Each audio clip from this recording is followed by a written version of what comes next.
On March 28, 1953, an old man died in a trailer park in Lomita, California. He was eating dinner with his wife when his heart gave out. It was his third heart attack. He was 64 years old. A few days later, a telegram arrived at the trailer expressing condolences to the family. It came from the White House. It was signed by the President of the United States. The president was Dwight David Eisenhower, Supreme Commander of the Allied Forces in World War II, the man who had liberated Europe from Nazi tyranny. The dead man was Jim Thorpe, who had spent his final years digging ditches, working as a bouncer, and playing bit parts in Hollywood westerns. Why would the most powerful man in the world send a personal telegram to the family of a man who died with almost nothing?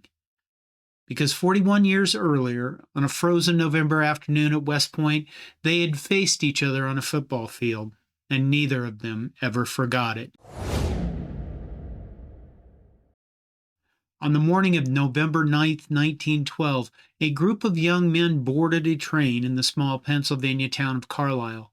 They were headed to West Point, New York, to play a football game against the United States Military Academy.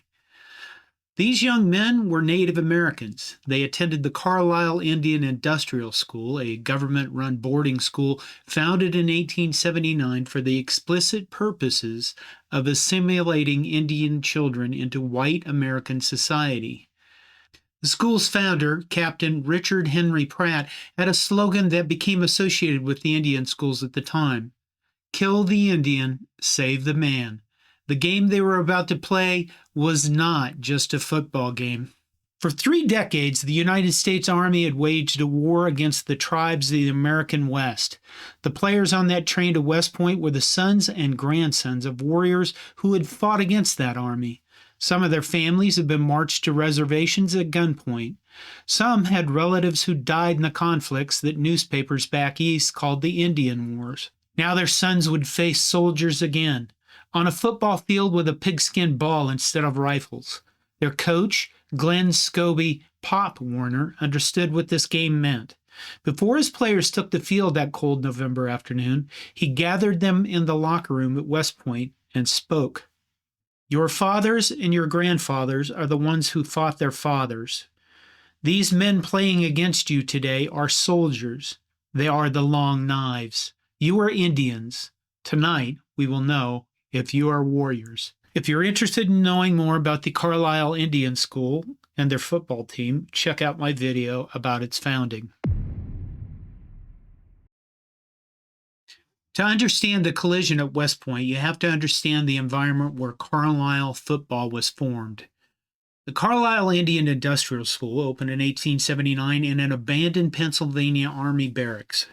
Its founder, Captain Pratt, believed native assimilation was the only alternative to extermination. The children who arrived had their traditional identities stripped away.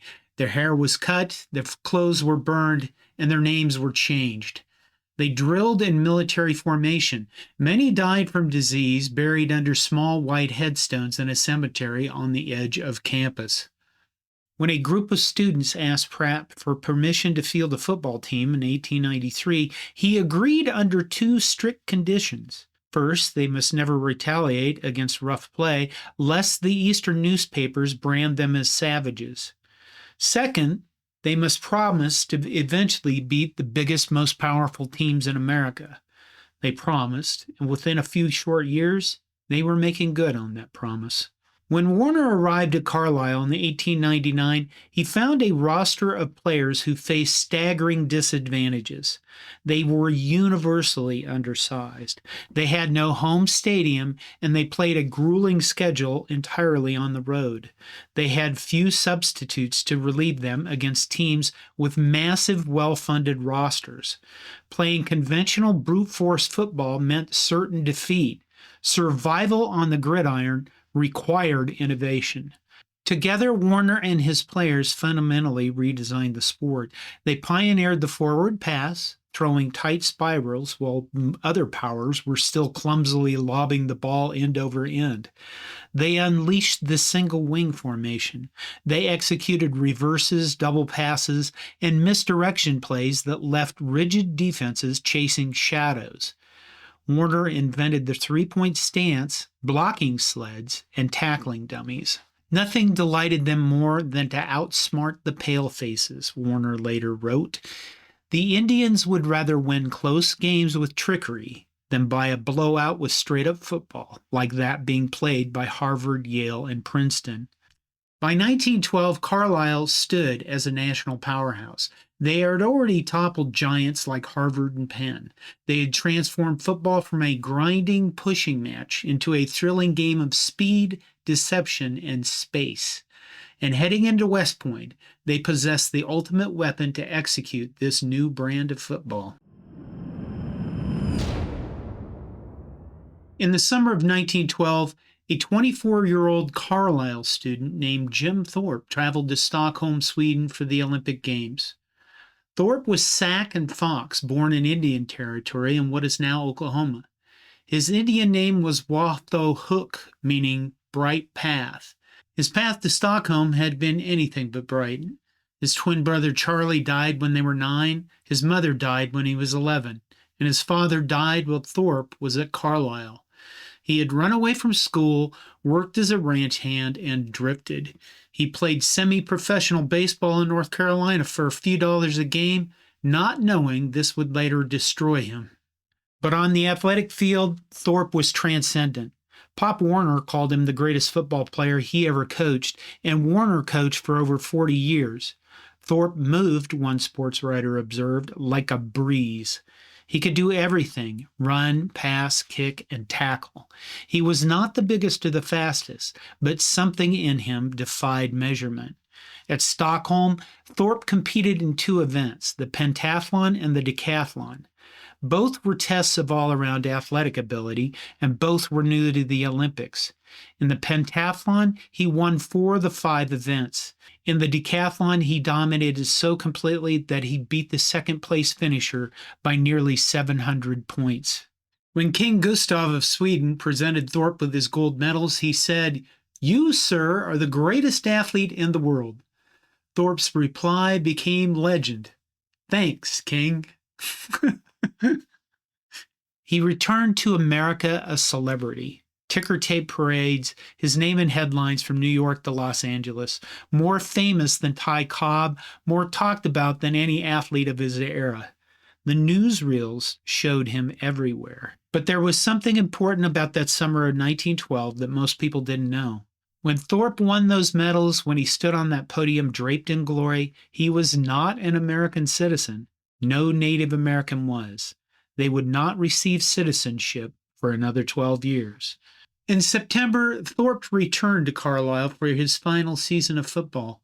His teammates elected him captain. Warner built the offense around him. The Indians rolled through their early schedule, outscoring opponents by absurd margins. And then came Army. On the other sideline at West Point stood a 22-year-old cadet with blonde hair and ice blue eyes. His name was Dwight David Eisenhower, and football was the most important thing in his life. Eisenhower grew up in Abilene, Kansas, a former cow town where Wild Bill Hickok had once been marshal. His family was poor. His father worked at a creamery. Young Dwight learned early that he would have to fight for everything. There is a story about Eisenhower as a boy. He got into a fight with a kid named Wesley Merrifield that lasted over an hour. Neither would quit. They beat each other bloody until they could barely stand. Eisenhower lost technically, but he earned something more valuable than victory, a reputation for never giving up.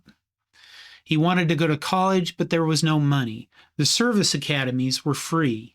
He applied to both Annapolis and West Point, passed the exams for both, but was too old for the Naval Academy. West Point it was. Eisenhower arrived at the military academy in 1911. He was not the best student. He accumulated demerits for minor infractions. But on the football field, he found his purpose. He made the varsity in 1912, his second year. At 5'10" and 180 pounds, he was not especially big or fast, but he hit like a man possessed. His coach, Ernest Graves, called him one of the most promising backs in the East. The sports writers noticed his ferocity. Army's hardest hitter, they called him. All summer, while Thorpe was winning gold medals in Stockholm, Eisenhower had been reading about him in the newspapers. Every cadet had.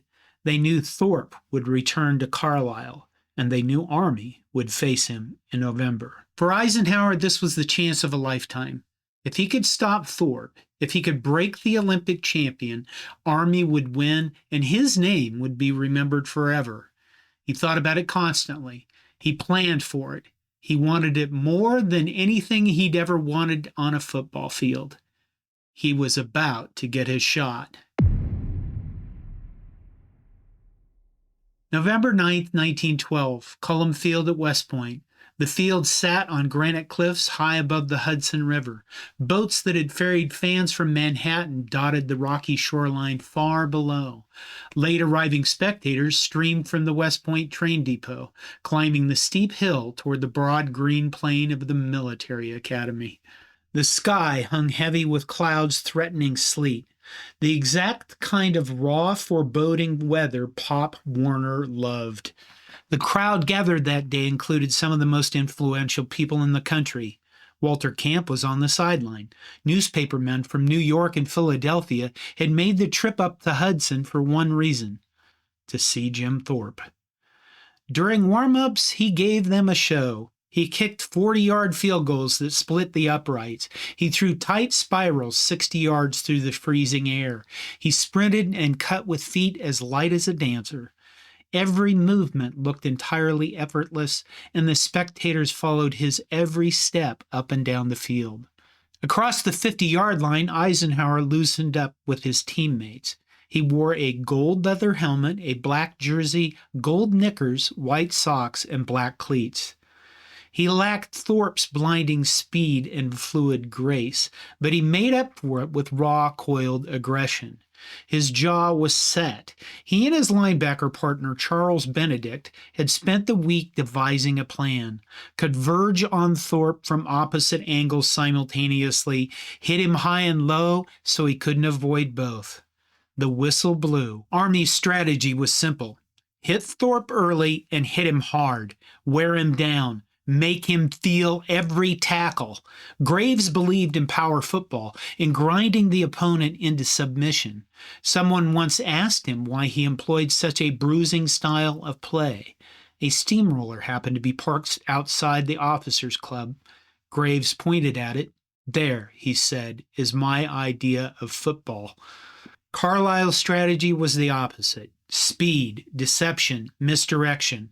Warner had designed a new formation, the double wing, and held it in reserve all season specifically for this game.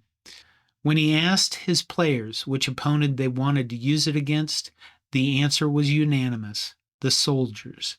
The formation put both halfbacks wide, just outside the defensive tackles, multiplying Carlisle's options for runs, passes, and reverses from the same alignment.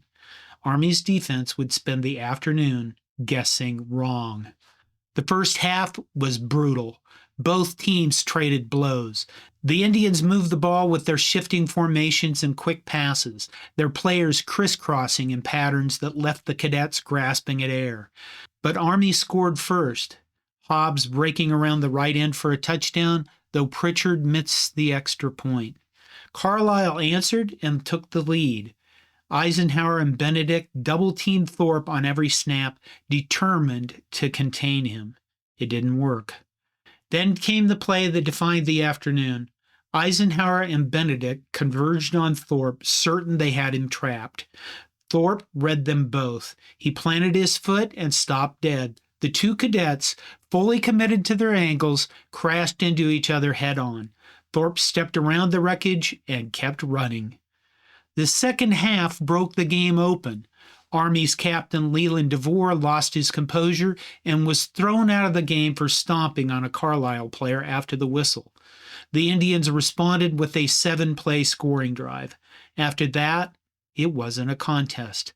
Thorpe ripped off 20-yard gains as though the Army defense was made of smoke. He finished with 2 touchdowns and 3 field goals. His runs set up 3 more scores by Alex Arcasa. When it was over, Carlisle had won decisively, 27-6. It was one of the worst defeats in Army football history. For the Indian players, it was something more. Gus Welch, Carlisle's quarterback, would later call it simply the rattling of the bones. 1 week after the Carlisle game, Eisenhower injured his knee against Tufts. He was tackled while running back a punt, and his leg twisted beneath him. A week later, he re-injured it while vaulting on a horse. The injury ended his football career. He was devastated. Football had been his identity, his purpose, the thing that made him feel alive. Without it, he considered leaving West Point entirely. Instead, he stayed. He channeled his competitive fire elsewhere. He became a cheerleader for the Army team, then an assistant coach for the junior varsity squad at Cullom Hall. He found other purposes. He discovered that the same determination that made him a fearsome linebacker could be applied to military strategy, to leadership, and to the problems of war and peace. He graduated, became an officer, and rose through the ranks. In June 1944, General Dwight D. Eisenhower stood at a map table in England and made the decision to launch Operation Overlord, the Allied invasion of Normandy. It was the largest amphibious assault in human history. The fate of the world hung in the balance, and Eisenhower bore the weight of that responsibility alone. He became a 5-star general, then Supreme Commander of NATO, then the 34th President of the United States. He served 2 terms. When he left office in 1961, he warned the nation about the growing power of the military-industrial complex. He played golf, wrote memoirs, and lived out his final years at a farm in Gettysburg, Pennsylvania. Thorpe's path led elsewhere. 2 months after the Army game, in January 1913, a newspaper reporter in Worcester, Massachusetts, discovered that Thorpe had played semi-professional baseball in North Carolina before the Olympics. He had earned a few dollars a game playing for a team called the Rocky Mount Railroaders. Under the strict amateur rules of the era, this disqualified him from Olympic competition. The Amateur Athletic Union demanded that he return his medals. Thorpe was crushed.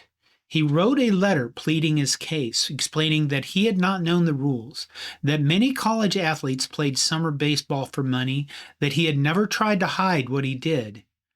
It didn't matter. Medals were stripped. His records were erased. The man King Gustav called the greatest athlete in the world was officially declared to have never won anything at all. He played professional baseball for the Giants, Reds, and Braves, finishing his 6-season career as a journeyman outfielder with a .252 average. He found his true footing in professional football, becoming the first president of the league that would become the NFL and winning 3 championships with the Canton Bulldogs. He was still a magnificent athlete, but the glory of Stockholm never returned. After his playing days ended, Thorpe struggled to find his place in a world that had moved on. He dug ditches for $4 a day during the Depression. He worked as a security guard, a bouncer, and a nightclub doorman. He painted sets in Hollywood, and he took bit parts in movies, usually playing an Indian chief in westerns. He drank too much. He married 3 times.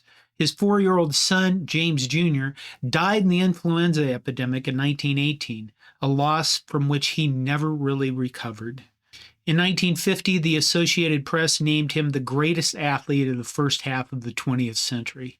The following year, Hollywood made a movie about his life, Jim Thorpe, All-American, starring Burt Lancaster as the fallen hero, rescued by his old coach. Thorpe attended the premiere. He was paid $1,500 for the rights to his story. Afterwards, his daughter Grace drove him to a bus stop. He was going back to New York. She looked in her rearview mirror as she pulled away. Her father stood alone beneath the marquee of the theater. Above him in big letters was the title of the film, Jim Thorpe, All-American. She never forgot that image, the greatest athlete in the world, waiting for a bus standing under his own name and lights. 2 years later, Jim Thorpe was dead, and Dwight Eisenhower, President of the United States, sent a telegram to the family of the man who had run past him on that frozen afternoon at West Point. The telegraph stated, I learned with sorrow of the death of my old friend Jim Thorpe. I am delighted that as a tribute to his achievements and to his warm personality, a fitting memorial is to be erected in his memory. Jim has long been recognized as one of the outstanding athletes of our time and has occupied a unique place in the hearts of Americans everywhere. As one who played against him in football more than 40 years ago, I personally feel that no other athlete possessed his all-round abilities in games and sports. I join with his many other friends in expressions of sympathy to you and the members of your family.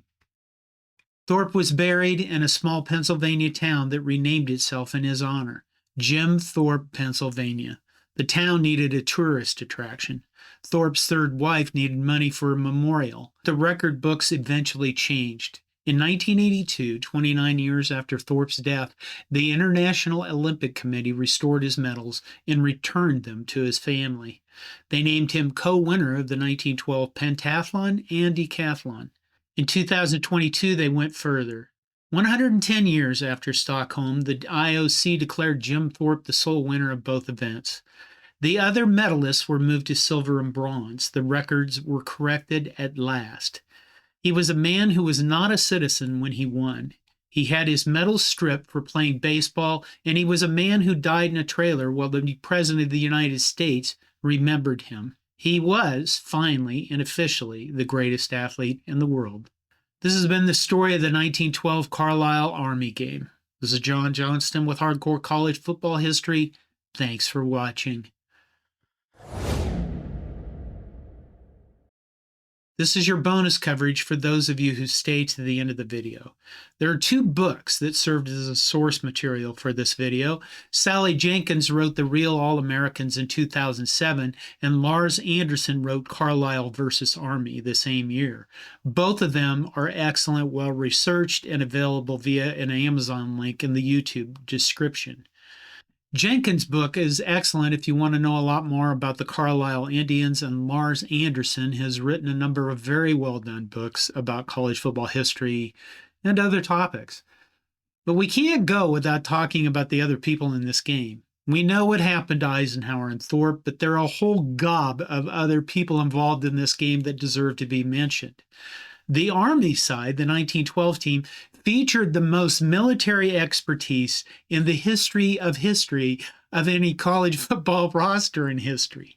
Now let's look at some of these people. Leland Hobbs, the man who actually scored Army's only touchdown that day, went on to command the 30th Infantry Division in Western Europe in World War II. His division was one of the units that broke through at St. Lo during the Normandy campaign. Vernon Pritchard was Army's quarterback that afternoon. He commanded the 1st and 4th Armored Divisions against the Germans in World War II.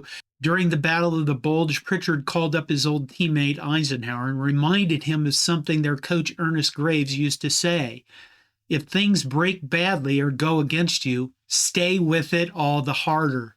Jeffrey Keyes played in this game and ended up as one of Patton's most trusted lieutenants in World War II. Patton called him the best tactical mind of any officer I know. He served as Patton's deputy in North Africa and Sicily, then commanded the Second Corps through the Italian campaign. Then there's William Hogue. You've probably never heard of him. Most people haven't. But Hogue built the Alaska Highway, 1,500 miles of road through some of the most brutal terrain in North America, completed in 9 months during World War II. He commanded troops at Omaha Beach on D-Day. He fought through the Battle of the Bulge. And then his unit captured the Ludendorff Bridge at Remagen, the bridge over the Rhine that cracked Germany's western defenses wide open in March 1945. He retired as a 4-star general. There's a character based on him in the 1969 film called The Bridge at Remagen. And then there's Robert Nealand. He was a backup on the team. He didn't start, but he went on to become one of the greatest defensive football coaches in the history of the sport. 4 national championships at Tennessee, 173 wins, 31 losses. Neyland Stadium holds over 100,000 people, and it's named for him. He was sitting on that Army bench watching Carlisle's offense shred his team, and he spent the rest of his football life making sure nobody ever did that to one of his teams. His 1939 squad is still the last team in college football history to go an entire regular season without giving up a single point. That's not to mention what he did in World War II. Leland DeVore, the captain who got thrown out of the game for stomping on Joe Guyon after the whistle. He became the Army's first motor transport officer, ends up as a lieutenant colonel, the lowest ranking man on the Army side of this roster. Omar Bradley. He wasn't exactly in this game, but he was part of the program, and he's in the team photo. He didn't letter that season, but he graduated with Eisenhower, Hobbs, and Pritchard in the class of 1915, what West Point calls the class the stars fell on. In World War II, he commanded the largest American field army ever assembled in combat. He was the soldier's general, the guy who actually went to the front, ate with his troops, and knew what was happening on the ground. Eisenhower trusted him completely. Patton both admired and resented him. He became the first chairman of the Joint Chiefs of Staff and the last American to hold the rank of General of the Army, 5 stars. There are also a couple of Carlisle players that deserve mention. Gus Welch was the quarterback calling the plays. After Carlisle, he played professionally, then went to law school, and then served in World War I. He's in the College Football Hall of Fame. And then there's Joe Guyon. He's the one who DeVore stomped on after the whistle, the play that got Army's captain ejected and blew the game open in the second half. Guyon, and I'm probably butchering his name, was Ojibwe, born on the White Earth Reservation in Minnesota, and he came to Carlisle with a 6th grade education. After 1912, he went to Georgia Tech, where he played on the 1917 national championship team.